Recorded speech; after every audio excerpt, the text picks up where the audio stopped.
Jai Gurudev. Jai Masters. There's so many different techniques that people use to deal with mind. I'm going to give you a very good one. I want you to periodically ask yourself, where is mind? Where is mind? That's much deeper than you think. Why? To start with, if you ask where is mind, it means it's somewheres. Like, where is God? That's a ridiculous question, because God is everywhere. Where is mind? Mind is not everywhere. Not your mind. I want to talk about where is your mind. It's in a place. It has an address. It has edges. It's just like a bubble. There's a bubble. There it is. It has edges on all sides. It's 360. It's a bubble. Very limited in space and time. Now, if you stick your head into that bubble and bury it into the middle of the bubble, the mind's everywhere to you. Everywhere you look. It's just mind. But that's not the reality. The reality is that mind is a bubble. It has beginning and end, limit, space, time. There it is. Just a little tiny bubble. It's a very small bubble too. Very, very small.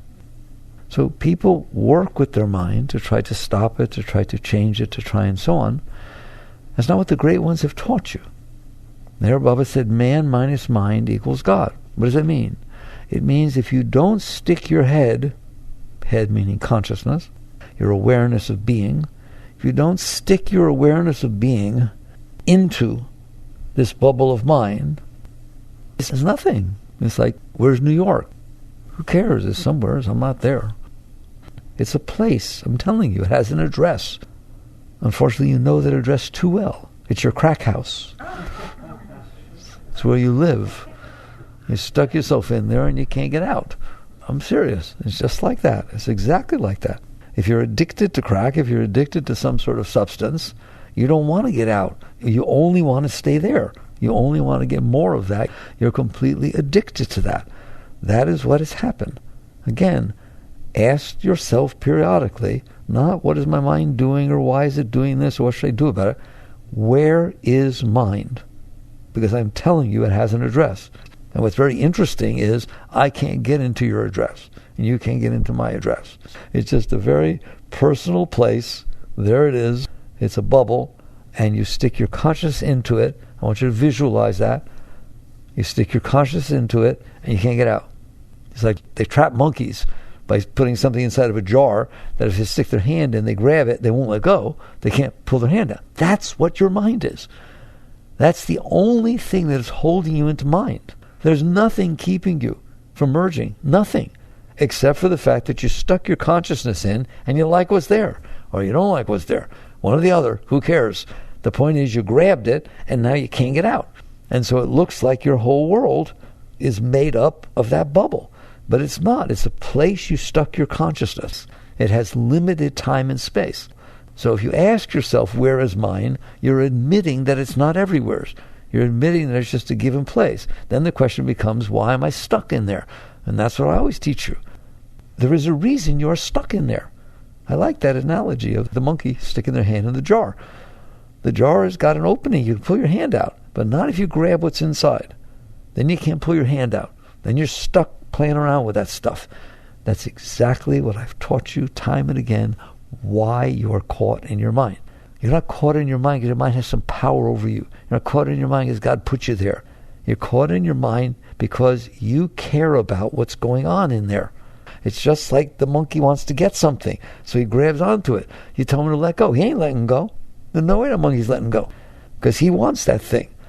And so likewise with you, you stick your consciousness into this limited bubble of mind and you get stuck. Or you're stuck in the mind. It's so beautiful. I just want to sit with it for a moment. Why? Because if you admit that mind is a bubble, it's a place, it's small, and if you admit you stuck your consciousness into it, and you admit there's a reason that you can't get it out, that means you could. That lets you understand the potential of what's going on. That lets you understand the teachings of all the great masters, specifically Meher Baba's man minus mind equals God, Yogananda's I want to know God. I want to know God. He dwells right behind your every thought. If the monkey wants out, how do you get out? Stop holding on. Stop staying in. That's how you get out. You who stuck your hand in is out. You never went in. But your hand got stuck in. Your consciousness got stuck into that trap of mind. And it's not a trap. Mind is not an evil thing at all, in any way, shape, or form. You are the one who decided what was in there that you had to grab onto. There's millions of things in there. I told you once. You are so close to liberated, it's ridiculous. You have had billions of experiences in your life. Most of them, you don't stick your hand in there to get them back, to hold on to them or do anything. They just came and they went. Trees, roads, white lines, people, clouds. My God, how many things do you see every moment? They're not things that you stick your hand in there to grab a hold of and you can't get it out. There's just a handful. See, perfect. There's just a handful of things in there that when you stick your consciousness into this bubble of mind, you got a problem. Just like the monkey has a problem with what he grabbed a hold of. You grabbed a hold of this thing. And the teachings go and they're right. You either grab a hold of it because you want it, or you grab a hold of it because you don't want it. Why you would grab a hold of what you don't want, I have no idea. I guess it's kind of like if you grab the rattlesnake by the neck and you don't want to let go. Okay? Let's do it that way. Here's something you don't want to have nothing to do with, and you're keeping it at bay, and you're holding on to it, it's flapping around in there, and you just hold on to that thing. Or you're holding on to something you like. So it doesn't matter. The point is you grabbed it, and you can't let it go. And if you can't let it go, it won't let you go. But it's not doing anything. I like the analogy completely. It's completely passive. You're the one who decided what to grab a hold of. That thing that the monkey grabbed a hold of that he can't get his hand out, that thing's innocent. It's no different than the thing the monkey didn't grab. There may be other things in there the monkey didn't grab. But if he had, he couldn't get his hand out. But that's the one he grabbed. And because he wanted to grab it is why he won't let it go. Do you see how it all ties together? You have all these different experiences you've had. They come and go. They don't do a single thing. They don't cause any trouble. You don't have to go down into mind. You have to do anything. You can stay in the infinite universe. You can stay in the self. And you look down in the mind when you want to, when you need to. The mind has a purpose. It's like a calculator. The mind is innocent. There's nothing wrong with the mind. Nothing. Just like the jar is innocent. And whatever the monkey grabbed a hold of, the candy, banana, whatever it was, it's innocent too. What's not innocent is the mind, the consciousness of the monkey that stuck its hand in and then said, I want that. And so it grabbed a hold of it and can't get it out. That's what you're doing with your mind. You're saying, I want that, aren't you? I want that. I could give you example after example after example where someone just said, I want that. There are people who can't have the house they want. People that want to have a child and they can't. Whatever it is, it doesn't matter what it is. I want that. And you know what people go through to get what they want? The same as that monkey goes through with the hand caught in there. What does it mean, the hand's caught in the jar? You're caught in your mind. That catches you in the mind because you held on to this. You can't get out. If you don't hold on to it, of course you can get out. You're not even in. Consciousness can be in all places at once, but it can't do that if it wants something or doesn't want something. That's why the great teachings, the great way is not difficult, those who have no preferences. The monkey who doesn't care about what's in the jar doesn't get caught. That's what that says. I'm going to rewrite that for the third Zen patriarch. The monkey that doesn't care about what's in the jar does not get caught. The great way is not difficult for those who have no preferences. It's the same statement. So you basically come to the point where you start saying, I don't want to fight with my mind. I don't want to struggle with my mind. I don't want to be mad at my mind. I don't want to speak badly about my mind. I don't do anything like that. I'm the one who stuck my consciousness in there and decided to grab onto something that was in the mind. There's billions of things in the mind, but I grabbed onto that one and I can't let it go, either because I want it or I don't want it, so I'm now stuck. So what's the solution? Find out why you're so hung up on that stupid thing. Because it's nothing. Here, everything in the jar is like everything else in the jar. Let's just keep it going. It's something in the jar. There's no difference between anything in the jar and anything else. There's a coin, there's a banana, there's a this, there's a that, there's whatever it is. It's just things in the jar. That's how great ones look at things. And that's how you look at almost everything in your life. You know, it's just fine. It's just what it is. It came and it went. Think how free you are. What if you weren't that free? What if you could not let anything go by?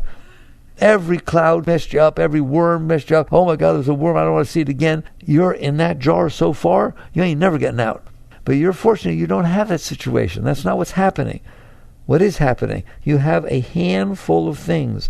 A few things. I'm telling you, it's just a few things. It's not even 0.00001% of the things you've experienced. Are you willing to stick your hand and keep it there and hang on to it in the jar? How many words get said to you during a day? 3 of them bothered you. You know which ones? I hate you. You know which ones? I love you. Same. Right? You can't handle that those things happened, can you? And therefore you grab them and you can't get out. That's how you have to look at your situation with your mind. It's not any different. There's no magic here. There's no mystical nothing. And so the rest of the story is so easy, it's ridiculous. I've talked to it so many times. What happens? You grab a hold of it. It's not comfortable. Now you have to do something about it. There you are holding on to the stupid thing. Now what do? You try to figure out how to be okay even though you're holding on to it. And that's where all your thoughts in your mind come from. They all come from, what do I do now that I grabbed a hold of this? All that monkey's thinking about when he grabbed that thing, how do I get out? He's trying to figure out, how do I get my hand out? How do I get my hand out? He has to use all his mental power for that. Stop holding on to the thing. Your hand will come right out. It's exactly the same with you.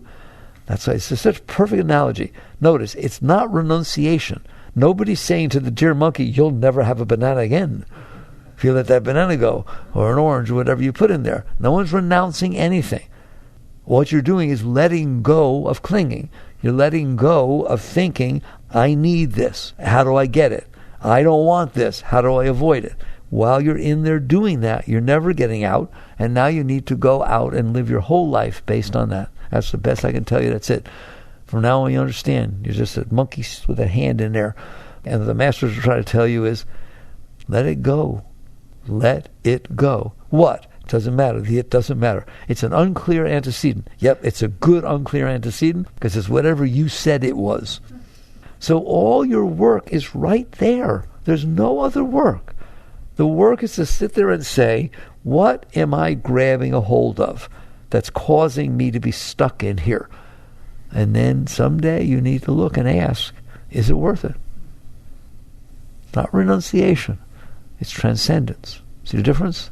You're transcending your concept or view or whatever the heck it is that's causing you to pick that one thing out, hold on to it, and say, I ain't letting go. It's just so beautiful. Well, you're not letting go, you're not getting out. It's just that simple. So what do? People ask that even when they catch on that there is this thing called letting go. What happens to start with is you realize you're holding on to things that they're not even worth holding on to. I hope it doesn't rain tomorrow. That ain't worth it. It ain't worth being stuck. I mean, it's one thing you need a banana and you're hungry. I can understand your position. But I hope it doesn't rain tomorrow. I hope this happens. I hope that doesn't happen. Just silly little things make no difference. Stop holding on to those things. That's your first step in the path. Learn how not to hold on to meaningless things. Somebody beeped at you. You spaced out at the stoplight. Somebody beeped. Why would you hold on to that? Why would you even think about it a second time? Who's willing to work on liberating yourself? This is what you do. I want you to constantly see it. From now on, you got to see that monkey's hand. One thing, the monkey held on to a banana. He's hungry. Okay, we'll talk about that. But the monkey held on to some thing that happened 20 years ago. I don't even think a monkey would do that. You know, my mother died 20 years ago.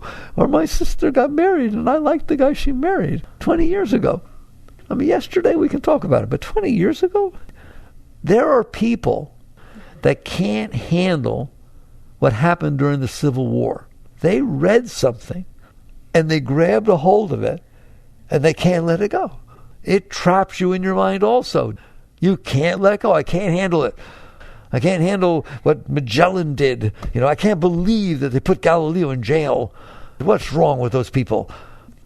You're grabbing onto a thought, an idea, a concept, a view, an opinion, a preference, a belief. These are just little things swimming around in the mind, just like everything else. Don't grab one of those things. You grab one of those things, you can't let go. Doesn't mean there's not work to do. We'll get there in a minute. But I'm telling you, if you're sticking your consciousness into your mind and grabbing a hold of concepts and views and opinions and preferences that have nothing to do with you, what happened to Galileo has nothing to do with you.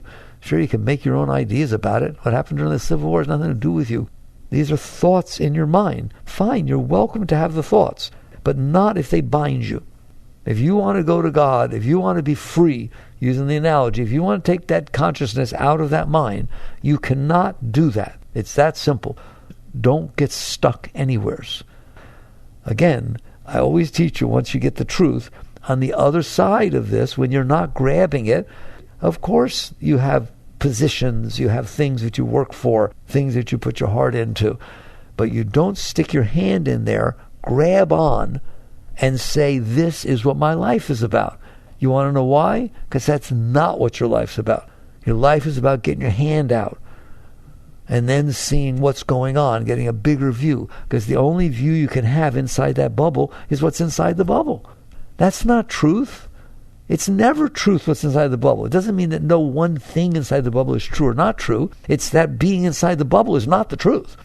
I always give you the example of looking through a tiny aperture in a telescope to look at something. No matter what you see, that is not the same as not looking through that aperture. There's a whole world going on out here. Well, it's the same thing inside of you. There's God inside of there. All of God. Everything. As much as when I always have you look at the planet spinning through the middle of nowheres, I'm telling you the same thing is inside of you. What's outside is inside. You're stuck in this little planet outside. You're stuck in this little bubble mind inside. Right outside that mind is the infinite universe that you see outside. So that's the meaning of life. That's the reality. What's going on inside your mind is not reality. It's just a limited thing going on inside the bubble. So if you grab a hold of the banana and you can't get your hand out, or you grab a hold of a thought and you can't get your hand out, you are the same. People don't like, they want to have things they can devote their lives to. Yes, you should. It's called God. Thou shalt love the Lord thy God with all thy heart, with all thy soul, with all thy mind. God alone is real. That's the only thing that's real. God alone is real. As Mary Baba said, that's the truth. Then that means getting your hand out of the bubble of mind is what your life is about. That's what's real. When you get outside of there, all of a sudden, it's all merged. It's the drop falls into the ocean. What drop? The drop that you were sticking in your mind. That's how much of your consciousness is stuck in your mind. A tiny little fraction of a drop, but it's stuck. How much of the monkey stuck in the jar? His whole body, feet, head, everything. They don't fit inside the jar, do they? Just the tiny little hand. That's all it took, isn't it? Same with you. All it takes is one drop of consciousness to focus on something inside the bubble of mind, and you ain't getting out. So the reality of life is liberation. The reality of life, that's what liberation means. The monkey knows what liberation means. Get me out of this jar. The yogi knows what liberation means. Get me out of this mind. Free me from myself. This is how you work your way out of being bound in your mind. Your mind does not bind you. Ever. No one. Your mind does not bind you. You bind yourself to your mind. Do you see the difference? That's a real nice difference. So you don't have to worry about your mind. It is you that stuck the bottle did not bind the monkey. It had nothing to do with it, nor did the banana. Nothing in that situation bound the monkey. What bound the monkey was was the fact that it grabbed a hold of that. Well, you get to a point somewhere in your life, if you're sincere, a spiritual being, where you understand this, and you realize every single thing in my mind is the same. It's the thing in the jar of my mind, the bubble of my mind. If I don't grab a hold of it, it can't bind me, can't hold on to me. Got to just see all the analogies we ever use, like the tug-of-war rope. It's the same. If I don't grab a hold of that rope, it doesn't matter that the whole football team's on the other end. It has no effect on my life. If I don't grab a hold of anything that's going on in my mind, it doesn't matter. I can come and go at will. I'm free. I can use the mind. I can release the mind. Whatever it is. This is what yoga is. This is spirituality. So are you willing to do it? You have to start with, first, do you see the problem? The problem is you stuck your consciousness in there and you grabbed a hold of these. You didn't just grab a hold of them. You built a house out of them. You know those little ships inside those bottles? You can't get those things out. That's what you did. You built your whole life inside your mind.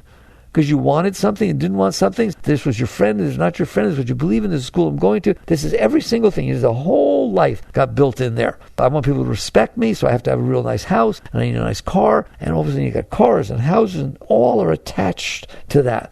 And you built your life inside your mind. So how are you going to get out?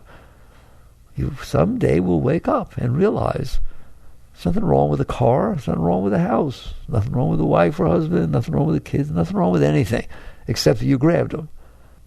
The only thing wrong with all of those things, and they're all wrong exactly the same, is you're trying to use them to solve the problem that you grabbed a hold of thoughts in your mind, and now you can't get out.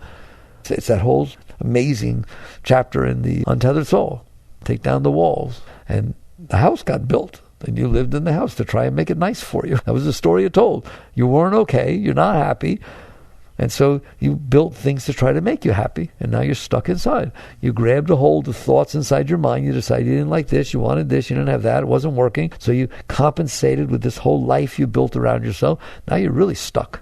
So again, nothing's wrong with anything, not like that. It's not about renunciation, it's not about denial. It's about understanding what happened here. You put your consciousness into this bubble of mind and started grabbing onto things, and then tried to fix it by grabbing onto more things. You have to get to the point where you undo this process. So how do you do it? It's not hard. You watch carefully to see what it is that's pulling you into the mind. You don't have to fight with it. You don't have to do anything. Just there's this pull of energy that's pulling you in. That is why the monkey's hand is in there. If the monkey wants to get out, he doesn't have to look at the banana because that will make him want it more. He doesn't have to look at his hand because he'll try to figure out how to make it all fit. He has to look at the energy inside that is going toward the banana. That's all I can tell you. There's an energy inside your consciousness that is drawing your consciousness toward your thoughts, toward your desires, toward your fears. It's pulling you. That's where you have to work. It's the only way to work. You can't work with the object outside. It's not a matter of saying, oh, this thought, I had this belief and I fought for it. Now I don't believe it, I believe this. No, you're still in the mind. So you look at the tendency to grab. You look at the tendency to get involved. And that is what witness consciousness is. You're just basically there, and you see, oh, now I see. Now I see why I'm stuck here. Are you willing to do that? That's it, isn't it? Now I see. I didn't see it before. Now I see. I care what people think about me. And whenever time I'm around somebody, it gets tense. Why? Because I care what they think about me. Do you care what the flies think about you? Do you care what the worms think about you? No. Do you get all uptight when you see the worms? No. The flies? No. Do you get all uptight when people start to walk towards you? Most of them you know, and they're bringing a new person you didn't know before, and they're going to introduce them to you. Take a look, and you'll see. I see now why I'm uptight. Not take up a Xanax, whatever it's called. That's not what you do about being uptight. That's not what you do about being scared. You look at the energy. Now I see. The energy inside gets tense. It gets uncomfortable. And therefore it creates the tension in the body and creates the tension in the situation. If you don't have that energy inside pulling you toward the action, toward that action of clinging or resisting, then there's no problem. That's the only difference between the things that you're stuck on and the things you're not stuck on, is that it causes the Shakti, the energy inside, to behave a certain way. The Buddhists say work at the root. If that wasn't happening, if a car drove by and nothing inside of you pulled you toward it, I want it, it's polluting, how could they do that? If nothing was happening, the car would drive by. It's the inner action that matters.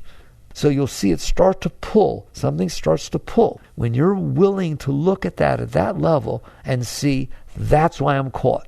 Not because of the car, not because of the wife or husband or kids or money or anything. It's the fact that this energy shifts inside when this event takes place. Somebody says something to me that I take insulting. What do you mean you take insulting? It created this sense of discomfort in my energy field. What if it hadn't? Here, let's go slowly. What if they hadn't said it? I'm fine. Okay, we understand that. What if the energy hadn't shifted inside? I'm fine. It doesn't matter if they say it. If the energy doesn't shift inside, does it? Doesn't make any difference. Now, I'm telling you, it's not that the act has to change. The act doesn't matter. The world doesn't matter, even to you. I'm trying to show you how high you are. Oh, yes, it does. You don't know me, Mickey. Yes, I do. I know that if that event took place and nothing shifted inside of you, you couldn't care less. Who's willing to admit that?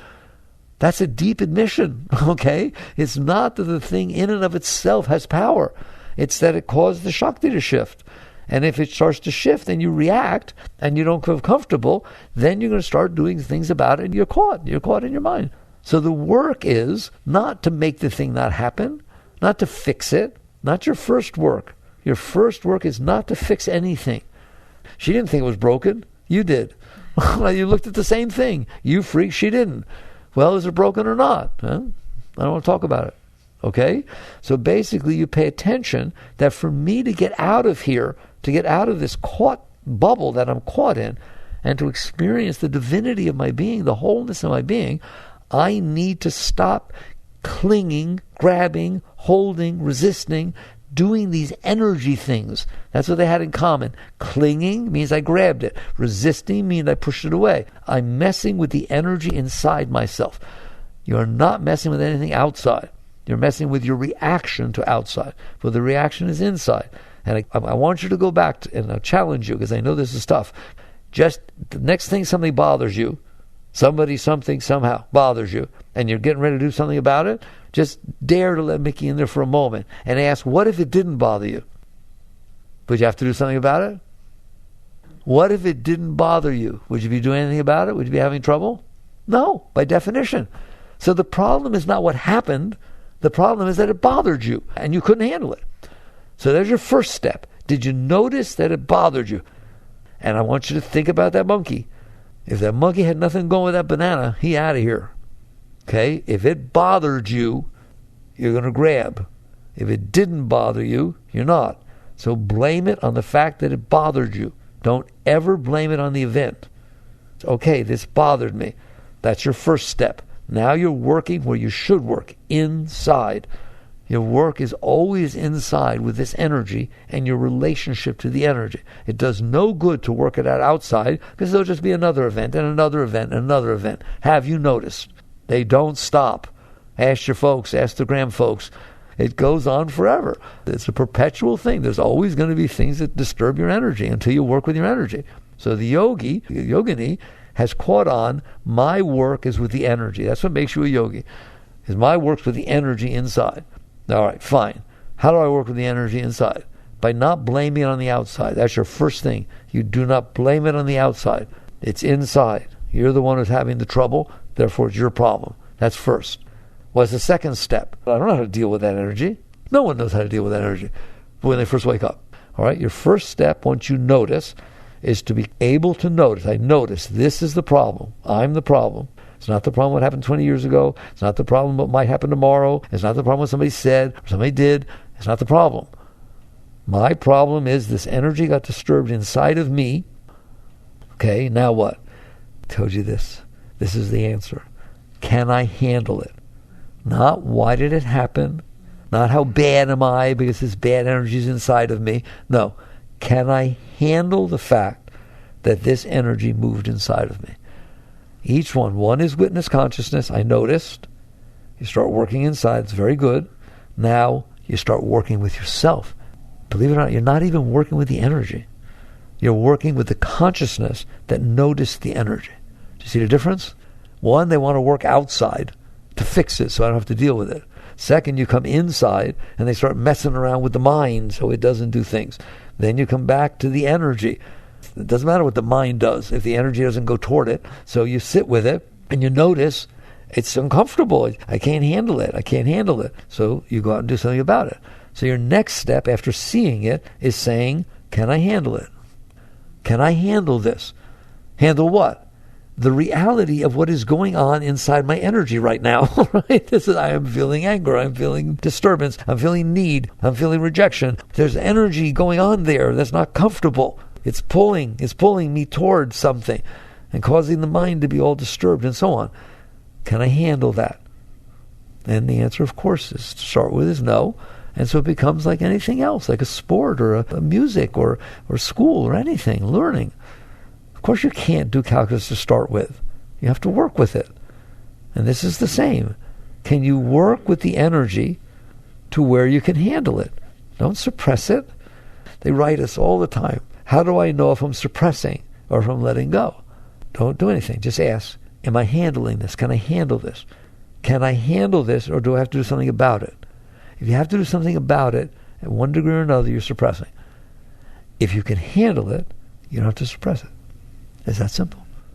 If I shine a bright light in your eyes, not enough to hurt you, but a bright light in your eyes, it's going to be there for a while. Your doctor is working with you. What do I do about it? What do I do? Oh my God, I can't handle it. Right? You're in there trying to do something about it. That's a form of suppression. It's a form of resistance. If I just sit there and say, okay, fine, there's a bright light in my eyes. I can handle it. I can handle it. That's what people do. And again, I don't like to talk about chronic pain, because obviously pain can be very overwhelming. But a lot of people do it with not so much chronic pain. Just a little bit of any discomfort. Something happens and the body hurts. The question is not, what do I do about it? There's nothing to do about it. The dentist is drilling, or this is happening. There's something happening. It's got a part of your life right now. You're pregnant. It's not always comfortable. So you're going through some pain. You're going through some discomfort. The question is not, what do I do about it? The question is, can I handle it? Do you see the difference? If you're questioning, can I handle it, you're not suppressing. Because you're not handling it means I'm not touching it. Handling means it's just okay, fine. Okay, fine. There's a disturbance in the energy, a disturbance in the force. I will relax behind it, relax through it. That's what yoga does, right? Go to a yoga teacher when you're stretched a certain amount. Not very much, by the way. And say, oh my God, but I feel some pain. What do? Relax through it, is what you're going to be told. In other words, handle it. If the yoga teacher says handle it, you'll suppress. It's the only way you know how to handle it, suppress it. If they say relax through it, they gave you a clue. You, the consciousness, relax through the energy. So it's not about the outside world. It's not about the thoughts in your mind. It's not even about the energy. It's not about the energy shift. It's about your relationship to the energy shift. It's you, the consciousness, is aware that there's a disturbed energy that's trying to go out. Are you okay with that? And you actually relax through it. When you do that, you're going to start to see, imagine, seeing that poor monkey in there struggling and struggling. And finally some Yoda monkey shows up. And I won't try to talk Yoda monkey, all right? The Yoda monkey is talking to him. You don't know what they're saying, chip, chip, chip type stuff. And all of a sudden, you start seeing, look at me, you start seeing this. Just twinges of the monkey's hand as he relaxes through it, as he lets go. And all of a sudden, over time, I don't care how slow it is, he's working at the right place, isn't he? That's what Buddhists mean by working at the root. He's working at handling the desire energy for that banana, and whatever reason, he's practicing, relaxing the hand. That's what you need to do. That is how you liberate yourself, is you dare to be there in the midst of whatever's happening.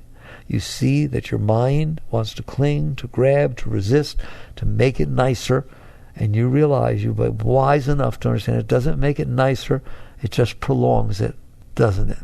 You've been around the block a few times. It doesn't get any nicer. It's coming right back. And if it's not that, it'll be something else. That's what a wise person once said to me. You finally catch on. If it's not that, it'll be something else. Have you noticed? So you work at a deeper level, which is, it's an energy pull that's forcing me to do this. Can I handle it? And I'm telling you, if you really work with can I handle it, you'll be working with your consciousness, not with the object of consciousness. Because what you've asked is, can I handle it? Who's this I? Who is this in here that's experiencing it? Who is it that's experiencing this energy? What do I do about it? Nothing. The first act is you let go. And I'm telling you, you'll start to see that hand quiver because you're working at an amazing level.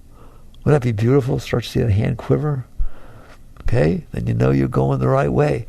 And so over time, if you practice and practice and practice, you will learn to open the hand, and I'll clue you in. When that monkey opens that hand, as stupid as that monkey can be, he can put his hand back in there to get that banana. He probably won't go near that drawer ever again. You understand that? He is stupid. Okay. He managed to let go. Then you're free. You're letting go. When you let go, and you learn that's the answer, to let go. I've showed you what let go means now. When you let go, you start to feel the rest of yourself, instead of a stupid little drop that got stuck inside the bubble of mind, the bottle of mind. You start to feel, that's what you're feeling. That's the Shakti inside, pulling you back. The other pulled you down, pulled you toward the banana, pulled you toward your thoughts, toward these things. You fought for them. They were important to you. As you let go, it starts to pull you out, pull you back. And so you just keep letting go. So that's your analogy of how you got stuck in the bottle. We started this thing by saying, where is your mind? There's a place. You see what went on inside that place? You got a whole world going on in there. And you're stuck in there. Now you see why you're stuck in there? Because you're grabbing. That's like Buddhists talk about clinging. Are you not clinging to things? You're holding on to things. And I showed you, it's not just outside things. You cling to thoughts, don't you? You hold on to your thoughts. Well, that's not my opinion. You don't know what you're talking about. It's all inside the mind. It's just a thought form. It's a thought pattern. Don't you dare grab a hold of that and say, this one matters. Which one? The one that's got me stuck. Because there's no way you're not stuck if you grab a hold of that thing. Now, I always tell you, I didn't used to do this, but I'm becoming compassionate in my old age.